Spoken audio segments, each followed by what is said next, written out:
Norway's wireless charging roads are the future. As electric vehicles become more and more prominent on our roads and charging capacity more and more of an issue, Norway has come up with a clever, broad-view solution for its fleet of taxis called Electricity.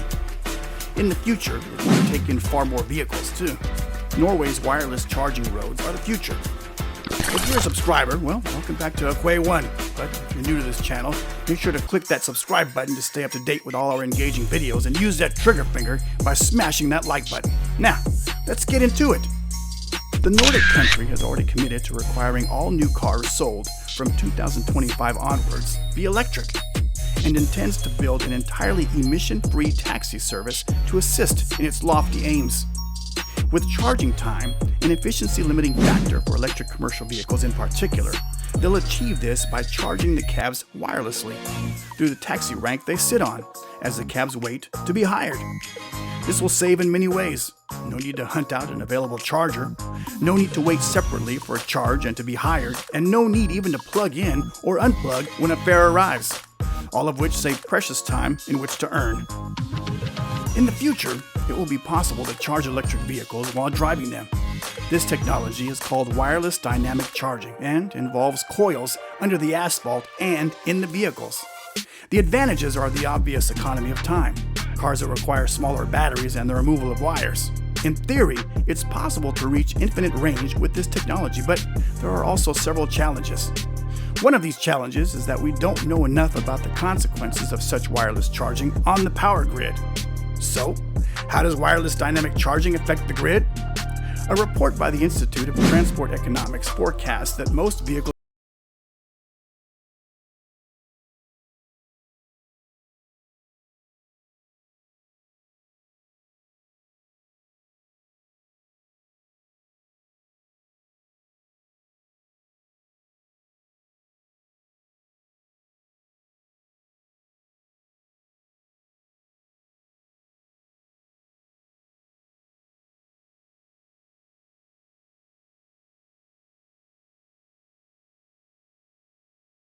distributed over long distances and effectively be connected to several points in the grid. Regardless of which charging methods become commonplace as electric car technology develops, we need to model and establish how the different solutions will impact the grid. In this way, we can ensure that we end up with the most socio-economic combination of charging solutions.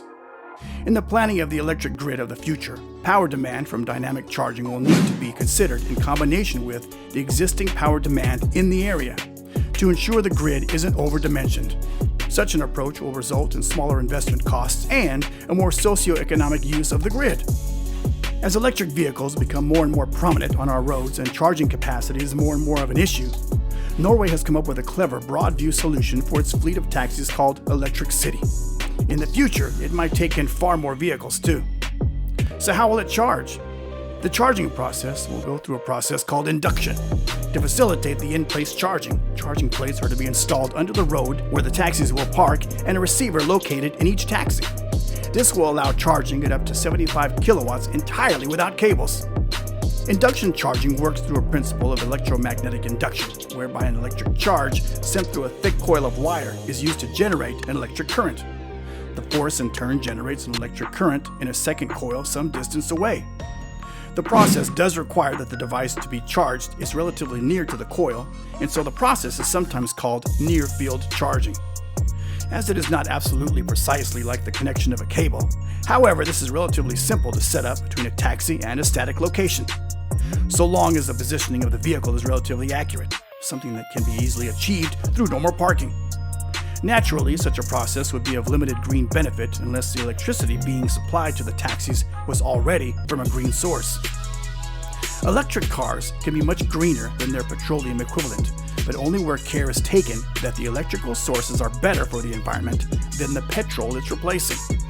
Fortunately, Norway has that covered too, with the country's ever-mixing of hydro and wind energy, one of the greenest energy supplies in any country in the world, as well as the world's highest rate of electric vehicle ownership.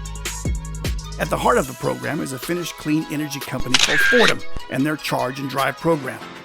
The company is longtime collaborators with Norway's taxi industry with a particular focus on the ease of infrastructure, and will be heavily involved in the setup of the earliest part of this.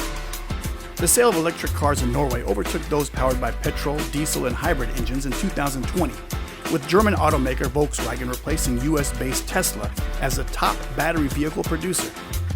Battery electric vehicles, or BEV, made up 54.3% of all new cars sold in Norway in 2020, a global record, up from 42.4% in 2019. Only a decade ago, EVs comprised a mere 1% of the overall market, according to the Norwegian Road Federation. Seeking to become the first nation to end the sale of petrol and diesel cars by 2025, Norway, where the national economy relies heavily on the production of oil, exempts fully electric vehicles from taxes imposed on those relying on fossil fuels. This policy has turned the country's car market into a laboratory for automakers seeking a path to a future without internal combustion engines, or ICE, vaulting new brands and models to the top of bestseller lists in recent years. While sales of BEVs had previously broken the 50% mark in individual months, 2020 was the first time that fully electric cars outsold the combined volume of ICE models for a year as a whole. BEV sales accelerated in the final months of 2020, hitting its highest level for any single month in December, with a 66.7% share of the car market.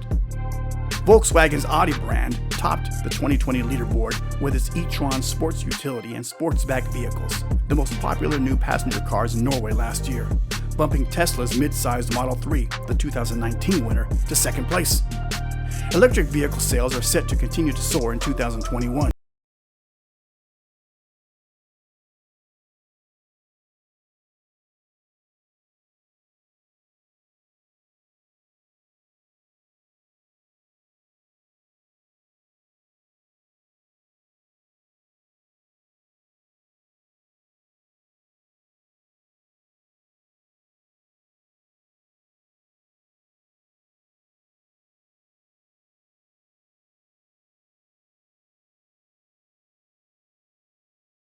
But the technology exists, and it is conceivable that it will become a part of the important solutions that will be required to meet the large charging infrastructure demand in the coming years.